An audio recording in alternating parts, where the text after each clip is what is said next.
Today I'm going to be installing the Taco vt2218 pump with Delta T function in my outdoor wood boiler. And once we get that installed, we're going to talk about why this thing has the potential to be such a great pump and the problems that I had with the one that I had before this one. So let's go get this put in. I had to go get my glasses. I can't read like I used to, but so I got the sensors put on here and the power cord, and it's a little tight in here for the sensors, but it's doable. So what I said earlier about they had problems with these, this one's got a build date of 9/23, if you can see that right there, and this one should be good. The ones that were bad were the ones that they were built between 4/22 and 4/23, and people were having problems with them shutting off. At least I did. It would run for a few days, shut off, and after doing that 4 times in 3 weeks, I was like, that's enough. I took it back, got my money back. I told the local retailer that there was problems with them, but I did some research a little bit online and tried to find some information on it. I didn't find a lot, but the only other thing I'll say on that is there were some before that 4/22 that were bad, but I didn't hear any, or I wasn't able to find any dates on that. If you have one of these and have been having problems, check your date code, and if it's in those dates, I would contact Taco and see if they will replace it. I heard they've been really good about that, but I couldn't find this one locally. I ordered it online from Supply House. I have ordered other things from them, and I really do like ordering stuff from them because they're quick, and I haven't had any issues with anything I've gotten from them. I did take the pump off of the flange housing that this goes into, the impeller housing, and the reason for that is if I had left it the way it was, it would have been sitting like this when you look at it. So I took it off so I can rotate it 90 degrees and then put it back on there. So you just want to make sure that this gasket here is seated correctly so it will seal. Otherwise, it's pretty easy. Now we're ready to go put it on the stove. I'm out here at the wood stove. This is the pump we're replacing. And I got the kilowatt meter plugged in right here. See if we can see that. It says 168, 169 watts that this pump is consuming.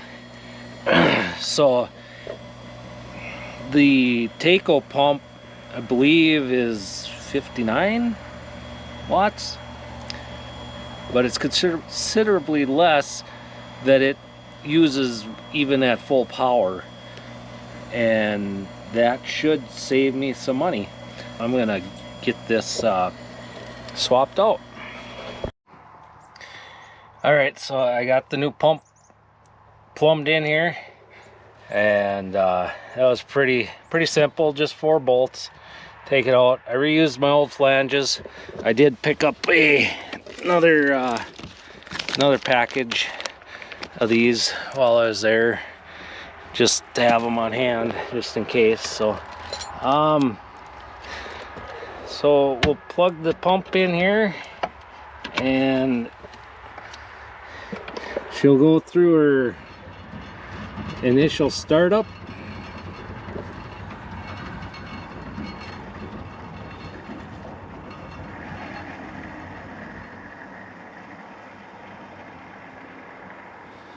It's in Delta T mode, but I don't have the the actual sensors hooked up to anything yet here.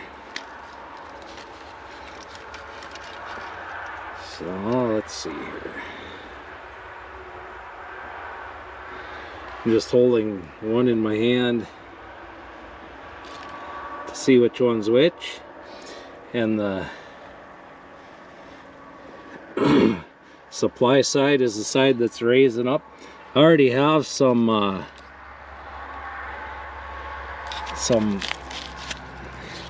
insulation on here from when I had this on here before, that old one. So I'm gonna slide that under there, and then this is my return here, so I'll get that stuffed in there.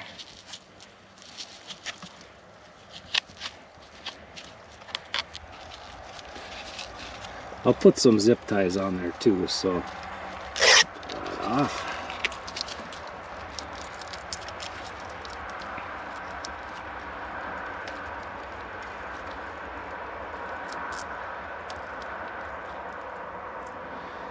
And you can see it's at 59 watts. I was at 60 there for a little bit, but it's already set to Delta T mode with a 20-degree Delta T. So I'm going to leave it there and I'm going to let her run.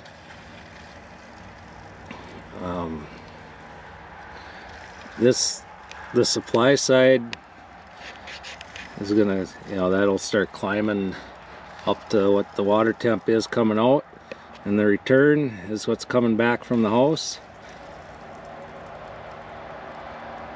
And we will see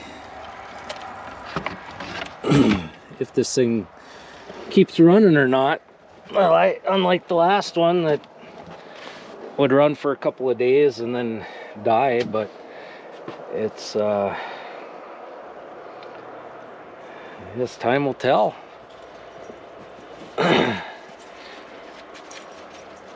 There are a couple of different modes on this thing for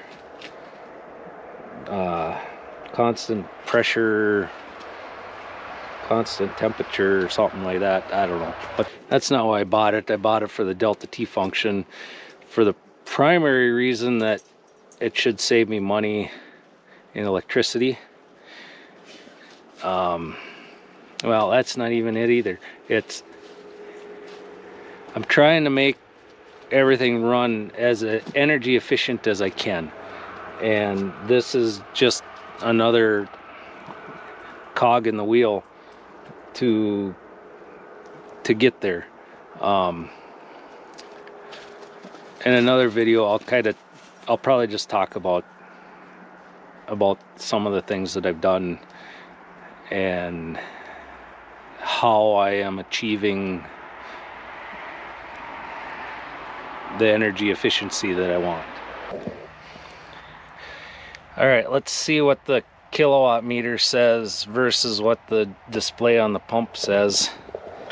So the kilowatt meter says we're using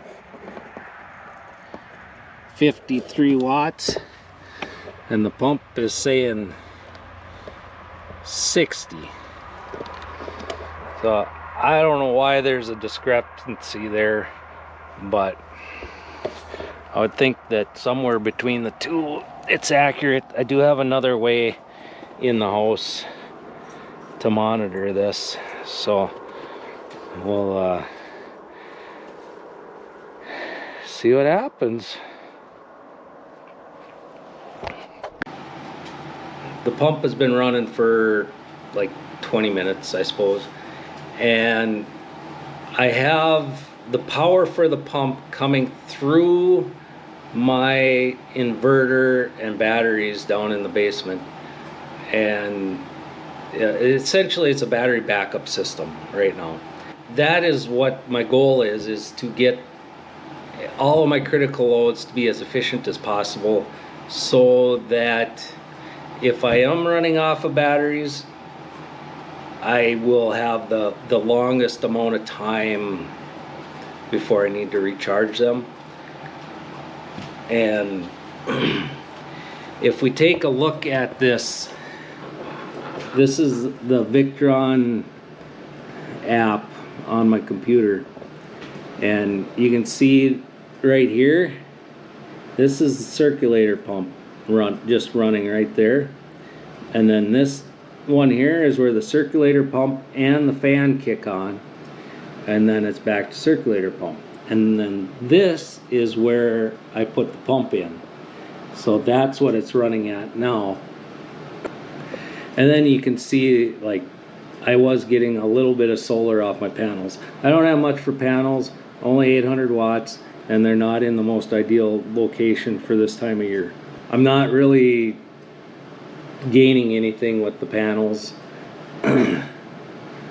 right now, but yeah, so that's the premise of putting the Delta T pump in there. I already have put ECM pumps in for the pumps that are in the house here, circulating the liquid through the floors, and they were awesome. They cut down my energy usage by half compared to the old pumps that I had. And then I also did a little bit of rewiring with the boiler, so that I have an electric boiler in the basement. The boiler can be completely turned off unless I absolutely have to turn it on, because before it was using some power the way it was wired up.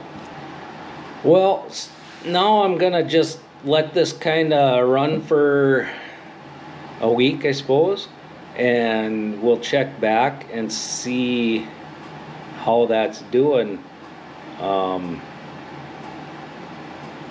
Yeah, so we'll be back in a week.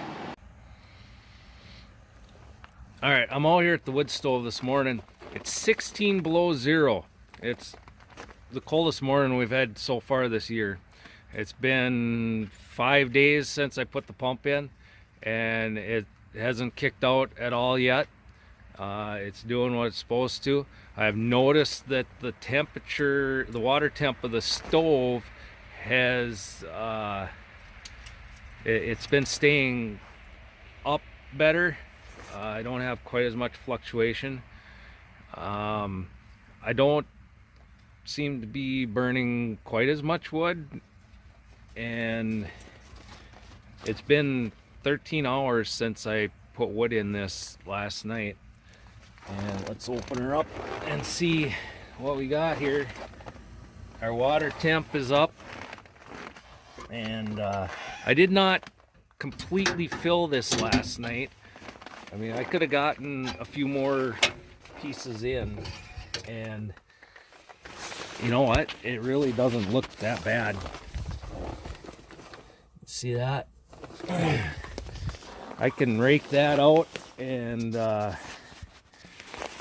throw a few more pieces in, and you know, I'll be good for the day today.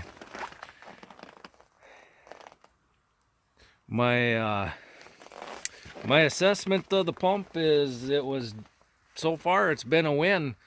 I guess if anything changes, I'll have to do an update or throw something in the comments, but we'll go in and we'll look at the power consumption, and then I could show you, you know, kind of what the savings is in electricity on that end of it.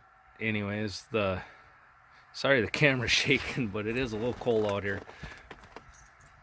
And then you know, as far as the wood portion of it, that's kind of hard to actually measure, but I mean, I do see that I am saving some money with, you know, not burning as much wood. So I'm gonna fill this up and get back in the house because I'm starting to shake. Man, it's cold out there. Minus 16 degrees. Just not used to that this year. We been pretty fortunate. Let's talk about power savings. The old pump used 6.5 kilowatt hours a day. The new pump uses 3.5 kilowatt hours today. Flip this around, take a look at the computer here quick. Here you can see before, that's the day I put it in, and this is the 5 days after, and that's today. You can see that it's dropped it down quite a bit. The actual savings per day, you average out those days, 3.12 kilowatts per day. Multiply that by 26 for 26 weeks, that's 548 kilowatt hours for the season. As long as, you could go a few weeks longer, I suppose, and I may. At my current electrical rate of 11 cents per kilowatt, we're pretty fortunate around here that I know a lot of places in the country it's a lot higher. That saves me $60.30, and I'm pretty sure in Minnesota our electric rates are going to go in the near future. That number will only get better. Going on to the wood side, this is all ballpark. I don't have a way to measure this, but I could tell that even with these cold temps, I'm burning less wood. My wood is getting used more efficiently. Looking on places like Facebook Marketplace and stuff, wood around here, if I had to buy it, is going for over $200 a cord. If I had to buy wood by the truckload, it would be over $100 a cord delivered in a 10 cord load, but I still have to cut it and split it. In one of my previous videos, I rented the Dyna SC15, and that figured out to be about $60 a cord when I was all said and done to cut it and split it.